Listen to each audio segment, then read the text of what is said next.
You've survived another week. Thank you for finding, subscribing, and sharing the Black Man with a Gun Show, the Responsible Gun Owners Podcast. And I'm your host, Ken Blanchard. This week, back from a mental break with a renewed sense of focus. I have a rant about the 3D gun printing thing. Last week, I got a chance to marry a couple of great people under the Speak Life Church banner at Duke University Chapel. But before that, I went to the largest podcasting convention in the world. Michael J. Woodland shares his finds of a new thing called the Break Thru Cleaning. All this and more coming up next. I pledge allegiance to the flag of the United States of America and to the republic for which it stands, one nation, under God, indivisible, with liberty and justice for all. Man, oh man, it's good to be back home. I got a chance to do that wedding I was telling you about. It was phenomenal. The couple is so in love, and I love when things just kind of work together like that. Speaking of love, one of the things that has kept this podcast going is my friends. And one of my friends was a guy by the name of Mark Craighead, who started a company back in 2005. You may have heard of it. It's called Crossbreed Holsters. They make some of the finest holsters in America, and they're imitated for a reason. They sell holsters, belts, modular systems, and they've been supporting you and I for almost a decade. Crossbreed Holsters has raised the standard for customer service in the holster industry, and it still has its 2-week try-it-free guarantee and a lifetime warranty. You've tried the rest, now get the best. Go to crossbreedholsters.com and tell them your friend and brother from another mother, Ken Blanchard, sent you. At the time of this recording, it's the first week of August 2018. Going to put a little timestamp there. And the show is going to be shorter than it has been in the past, and maybe we'll keep it right around this time. But I'm waiting on your feedback. Let me know what you think of the return of the show, of the music, of everything, and we'll change it as we need to. Make those course corrections as we go. I'm hoping that you've been shooting and practicing this summer. If not, I want to hear about that too. Why? Why not? And what have you been shooting? What are you looking forward to? I got a couple of products that are on the way that I can't wait to share with you. Check out the videos when I get them up there at blackmanwithagun.tv. But right now, let's talk a little bit about what's in the news and what's bugging me right now. Maybe you've heard about this thing too. Direct from our newsroom in Washington, in color. Right now, especially in Washington State, the hype is 3D printed guns and blueprints for 3D printed guns. I'm telling you, don't believe the hype. In 2013, a guy who, I don't know for sure, but folks tell me he's a little bit on the tinfoil hat kind of mood, created a stir when he showed that he could recreate a gun using a 3D printer.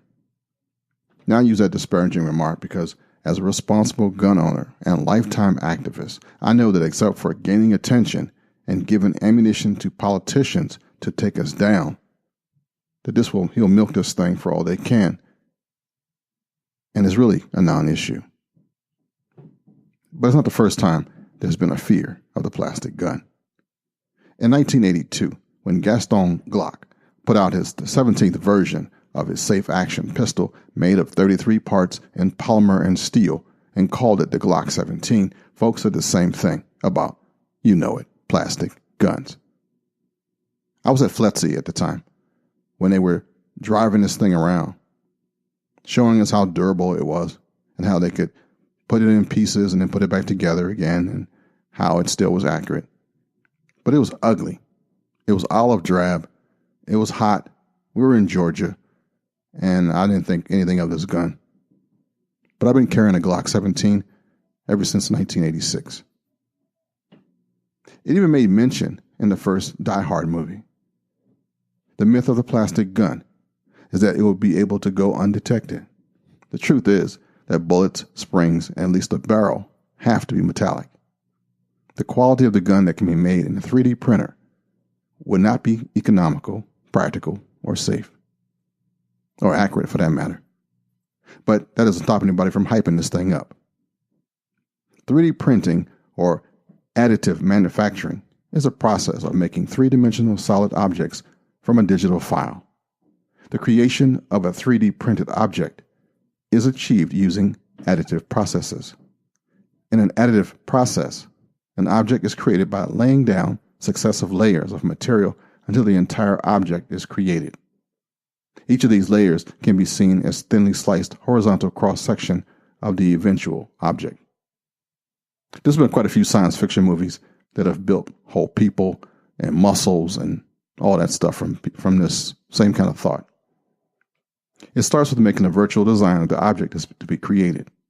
This virtual design is made with a computer-aided design, or CAD, using a 3D modeling program, or with the use of a 3D scanner to copy an existing object.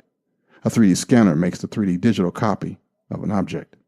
The premise, however, is great for political grandstanding. There is a state attorney that is also suing the Trump administration for making a settlement with the guy that started this whole thing out of Texas. In addition, the lawsuit asks for a nationwide temporary restraining order that will prevent him from uploading the gun design files online. Last week in Pennsylvania, the Attorney General there, also in New Jersey and the city of Los Angeles, also threatened legal action in an effort to ban access to the guy's website in their local jurisdiction. His name is Cody Wilson, and the website, I think, has been taken down since last week. It's called Defense Distributed. Yeah. Wilson says that 3D printed guns should be protected not only by the Second Amendment, but by the First as well. And technically, all he created was a digital how-to guide, which is free speech, he says. Wilson's lawyers told the New York Times that the case was supposed to be settled 2 months after the State Department ordered the instructions removed. But after 2 years without a ruling, Wilson is countersuing for having his speech restricted. As the New York Times noted, Wilson thinks his effort drew particular scrutiny because it happened shortly after the mass shooting at Sandy Hook Elementary back in December 2012. You know what I think? And this is all just my opinion. It's not good for our community to side with this crap. It's not a threat. It is feeding the attention whores on both sides of the argument. Yeah, I said it. Politicians are using this thing to scare people and galvanize their campaigns. Don't be fooled by the threat of a 3D printed gun. A 3D printer costs around $2,500 or more. Any gun printed can be detected by TSA in almost all X-ray machines. Yes, people can use 3D gun blueprints to manufacture plastic guns using a 3D printer. But I can guarantee it, criminals are not going to waste their time on that, since the guns themselves tend to disintegrate quickly and traditional firearms are easier to get. Unlike traditional firearms, which can fire thousands of rounds in a lifetime, these 3D printed guns usually hold only a bullet or two, and then they must be manually loaded. And they're not usually very accurate. 3D printers can make parts for guns to make them, quote, unserialized, aka ghost guns. But the Bureau of Alcohol, Tobacco, Firearms, and Explosives is well aware of all of that. Technically, a ghost gun is a firearm without a serial number. And to the uninitiated, it sounds like the stuff movies are made of. But it's not. Believe it or not, in the United States, under federal law, it is legal to make a firearm for your own use. It has to be a firearm that is not regulated under the National Firearms Act. This means it cannot be fully automatic, can't be a short-barrel shotgun, a short-barrel rifle, or disguised gun of some sort. Just a couple of months ago in June, out of Florida, there was a guy who was given 5 years in federal prison for manufacturing and dealing in firearms without a federal license. Yeah, they will get you big behind. So in the words of Flavor Flav and Public Enemy, don't believe the hype.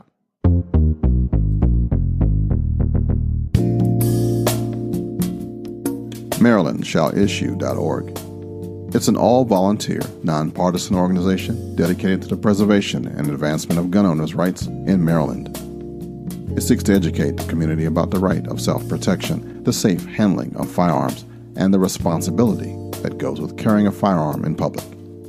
MarylandShallIssue.org. This is the group, your group, the grassroots group in the state of Maryland. Join us, no matter where you are. MarylandShallIssue.org. Michael J. Woodland is up next. Take it away, sir. Thank you, Ken, and welcome to another Tips and Review segment. I am Michael Woodland, and today we're going to discuss cleaning solution for your firearm.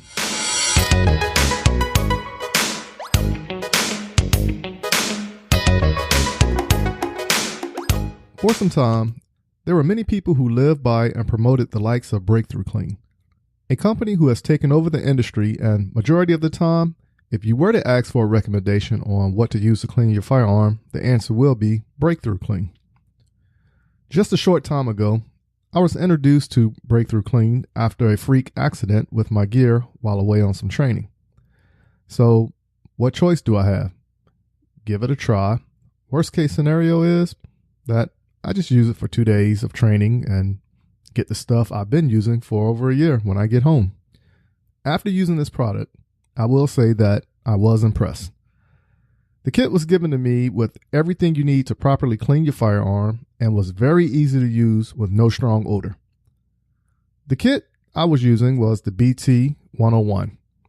It came with a microfiber towel that was 14 inches by 14 inches, double-ended nylon utility brush, 2 packets of battle-born grease fortified with PTFE, 2-ounce bottle of battle-born high purity oil, and a 2-ounce bottle of Break Thru military-grade solvent.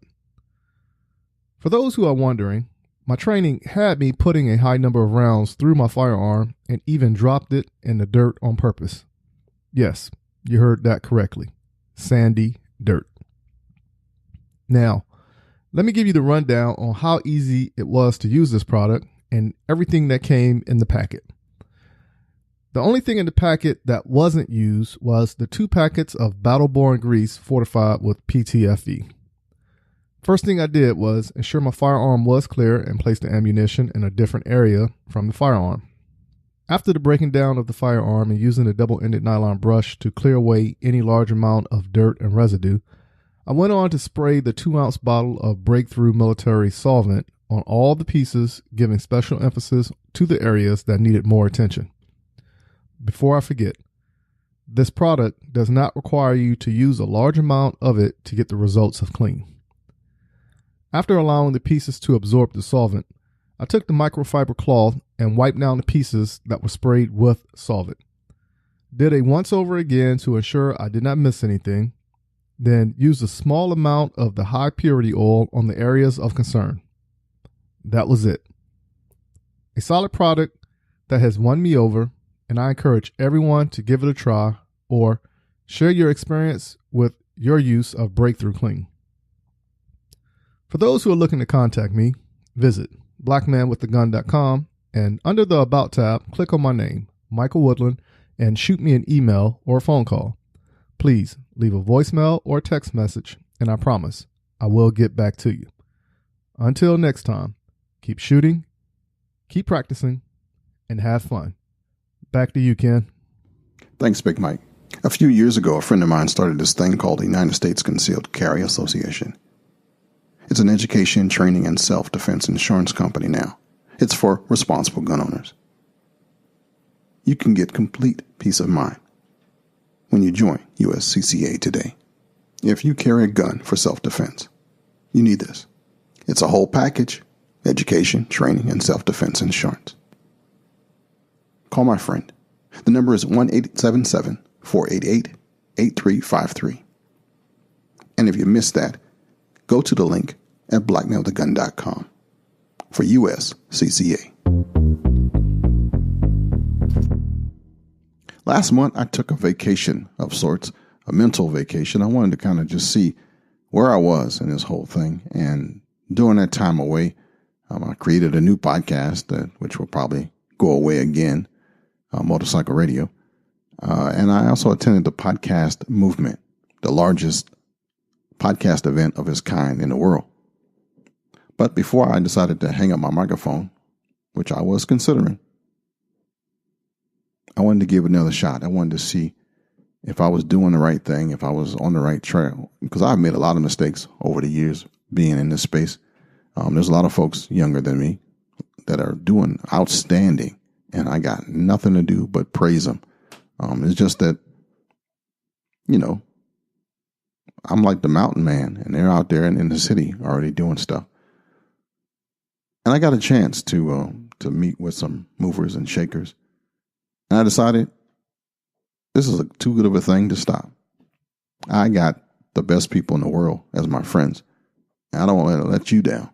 I want to keep talking to you because you're the reason I even do this thing in the beginning. My wife still doesn't understand that I have almost 2 million downloads in a niche. Nor exactly what a podcast is, but that's okay. And she's not the only one. Podcasting itself is less than 20 years old. And I went to the 2018 podcast movement in Philadelphia and learned a few things. Some of my biggest takeaways were that I actually got a chance to speak to a crowd of about, 200-300 on the first night with something they call the Ignite speech. And it's when you have 5 minutes and 20 slides to make your point. And I'm pretty comfortable on stage. And even though this crowd was not part of the gun community, per se, it showed me that I got a skill that maybe I could help others do a little bit better job presenting. The next few days were full of presentations, media exhibits, and networking opportunities. And I did plenty of that. I got a chance to ask some of the pros what's working in their markets, what was selling and what was not. There's probably 1,800 people at this thing, but all of us had something in common. There was a community, there was a family, and we all had something to say. It was an expensive week, but I think it was worth it. And I'm going to spend more time making my show, this show, your show, better for you. Going to try to do more of what you like. Going to be more purposeful in my content and continue to lead. I met folks that are making like $50,000 and $60,000 a month in this space. People like John Lee Dumas of Entrepreneur on Fire. I got to hang out with John Dennis and Chris Kermistos. Really nice guys. They're like family to me now. Got a chance to get a selfie with the lovable Pat Flynn from Smart Passive Income. And Pat gave the keynote speech. That was pretty cool. Some of my buddies and a guy who was my mentor in podcasting actually have a Hall of Fame moment. Dave Jackson from the School of Podcasting was inducted into the Podcasters Hall of Fame that week. Believe it or not, there's such a thing. He's been podcasting for about 13 years. Met my guy from Music Radio Creative, Mike Russell, who lives over in Isle of Wight in the UK. And then I got a chance to talk to Steve Stewart, who is a podcast editor, bar none, and a whole bunch of positive people that I needed to see and needed to hear. So I think I got my second wind. Going to do a little bit better.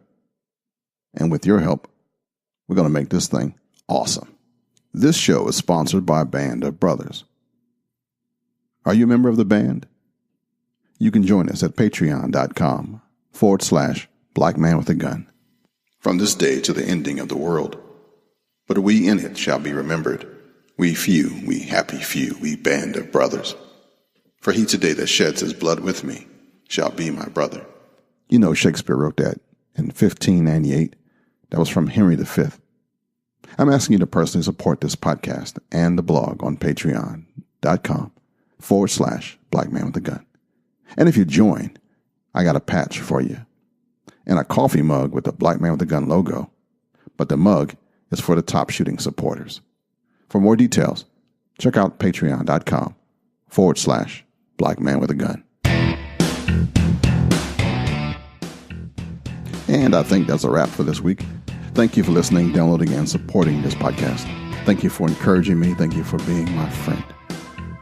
Just in case nobody has told you this today, I love you. And there's not a damn thing you can do about it. Until next week, Shalom, baby.